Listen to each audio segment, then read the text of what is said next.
एक शख्स बाजार में सौदा लगा रहा था। गधा ले लो, 500 रुपए में गधा ले लो। गधा इंतहाई कमजोर और लाग़र किस्म का था। वहां से बादशाह का अपने वजीर के साथ गुजर हुआ।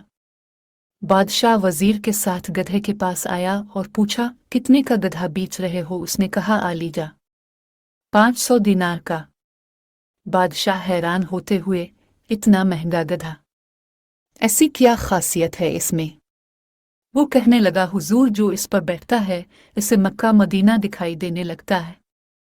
बादशाह को यकीन न आया और कहने लगा, अगर तुम्हारी बात सच हुई तो हम उसे 1 लाख का खरीद लेंगे, लेकिन अगर झूठ हुई तो तुम्हारा सर कलम कर दिया जाएगा। साथ ही वजीर को कहा कि इस पर बैठो और बताओ क्या दुखता है। वजीर बैठने लगा तो गधे वाले ने कहा, जनाब, मक्का मदीना किसी गुनहगार इंसान को दिखाई नहीं देता।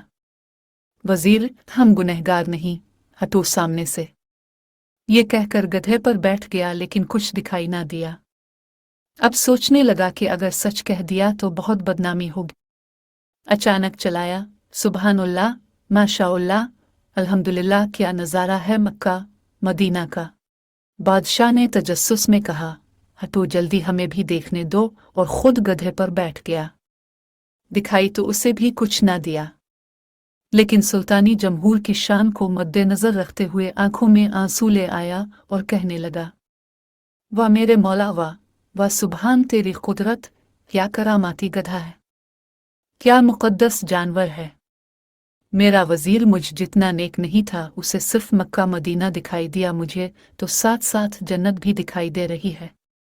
इसके उतरते ही अवाम टूट पड़ी। कोई गधे को छूने की कोशिश करने लगा, कोई चूमने की, कोई इसके बाल काट कर तबरुक के तौर पर रखने लगा, वगैरह वगैरह। जरा गौर करें, यही हाल कुछ हमारे मुआशरे में बस वे कुछ जलसाजों और मुक्कारों का है, जिन्होंने दीनी इस्तिलाहात और दीन के नाम पर फरेब देने का बेड़ा उठा रखा है, और सादा लो अवाम भी अंधे काने बनकर पीछे चल पड़ते हैं।